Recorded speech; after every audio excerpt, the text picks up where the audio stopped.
किसी के प्रति कपट का भाव होता है ना। छोटे से मिट्टी के घर हैं, लिपे पुते हैं, सुंदर सुघर है। सुघर सुघर सुघर का मतलब होता है सुडोल, सुंदर। ठीक है। गोपद चिन्हित आंगन तट है, रखे एक और जल घट है। गोपद का मतलब होता है गाय के खुर। ठीक है। जल घट, जल मतलब पानी, घट मतलब घड़ा, पानी का घड़ा। ठीक है। अर्थात उनके घर छोटे और मिट्टी के बने होते हैं। उनके घरों में बहुत स्वच्छता होती है तथा लिपे पुते होते हैं। उनके घरों में एक और गाय के पैरों के चिन्ह तथा दूसरी ओर जल से भरे हुए घड़े आंगन उनके आंगन में शोभायमान होते हैं। एक बार फिर से समझा देती हूँ। इसका अर्थ ग्रामीण लोगों का सच्चा धन एक दूसरे से सहानुभूतिपूर्ण व्यवहार होता है। उनके मन में दूसरों के प्रति कोई ईर्ष्या द्वेष का भाव नहीं होता है नहीं है और न ही किसी के प्रति कपट का भाव है। उनके घर छोटे और मिट्टी के बने होते हैं। उनके घरों में उनकी बहुत स्वच्छता होती तथा लिपे पुते होते हैं। उनके घरों में एक और गाय के पैरों के चिन्ह तथा दूसरी ओर जल से भरे हुए घड़े उनके आंगन में शोभायमान होते हैं। नेक्स्ट कविता का अर्थ देखते हैं।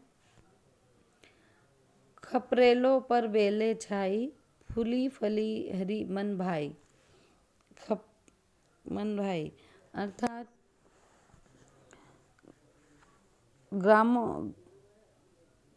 गांव में मिलने वाली सब्जियों का वर्णन है इस कविता में। ग्रामों में मकानों पर खपरेले डले हुए होते हैं। इन खपरेलों पर तरह तरह की बेलें चढ़ी होती है। फूल फली हरी मन भाई होते हैं होती है। ये हरी भरी लताएं बेलें हमारे मन को हर लेती है। काशी फल कुष्मांड कहीं है, कहीं लोकियां लटक रही है जैसा गुण यहाँ हवा में, प्राप्त नहीं डॉक्टरों की दवा में। संध्या समय गांव के बाहर होता नंदन विपिन निछावर। अर्थात काशी फल कुष्मांड कहीं, इसका मतलब होता है काशी फल मतलब होता है कद्दू, और कुष्मांड कहीं है। कुष्मांड का यहाँ अर्थ होता है कुम्हड़ा और सफ़ेद कद्दू। ठीक है। और सबसे नीचे शब्द दे रखा है विपिन। विपिन का अर्थ होता है वन, जंगल। ठीक है। अर्थात इस कविता का अर्थ यह हुआ कि गांव में मकानों पर खपरेले डले हुए होते हैं। इन खपरेलों पर तरह तरह की बेलें चढ़ी हुई होती है। ये हरी भरी लताएं हमारे मन को हर लेती हैं। मकानों की छतों पर कहीं कद्दू, कहीं सफ़ेद कद्दू और कहीं लौकियां लटकी हुई है दिखाई देती है। यहाँ स्वच्छ हवा बहती है, इससे रोगों से मुक्ति मिलती है। डॉक्टरी दवाओं का उपयोग कम से कम किया जाता है। संध्या मतलब शाम। संध्या के समय गांव के बाहर वातावरण नंदन वन में विहार करने के समान आनंददायक लगता है। इस कविता की विशेषता यह है कि यहाँ गांव के स्वरूप का सच्चा चित्रण किया गया।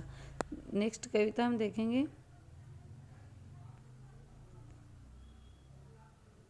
श्रम सहिष्णु सब जन होते, आलस में न पड़े सोते।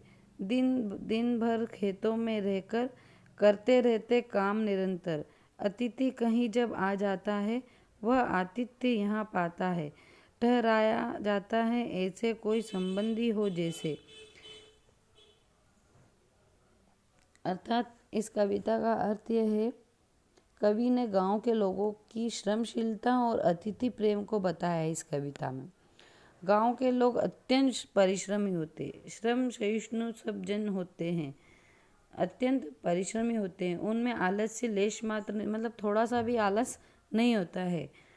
दिन भर खेतों में रहकर करते रहते काम निरंतर, और वे पूरे दिन खेत में रहकर निरंतर काम करते रहते हैं। अतिथि कहीं जब आ जाता है मतलब कोई मेहमान, जब कोई मेहमान उनके घर आ जाते हैं तो वे उनका बहुत अच्छे से ख्याल रखते हैं। वह अतिथि यहाँ पाता है, ठहराया जाता है, ऐसे कोई संबंधी हो जैसे। और तो वे उनका बहुत अच्छे से ख्याल रखते हैं, वह उन्हें इस तरह से रखते हैं जैसे उनका कोई खास संबंधी हो।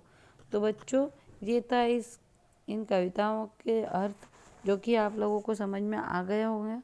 अब मैं आपको इस लेसन की लिंक भेजने जा रही हूँ, जिससे कि आप जो एक्सरसाइज बुक में फिल करना चाहते हो वो बुक में फिल कर लेना, और जो क्वेश्चन आंसर है और जैसे कोई ग्रामर पार्ट है वो अपनी CW कॉपी में नीट एंड क्लीन राइटिंग में नोट डाउन कर लेना। और हाँ, इस कविता के जो अनुवाद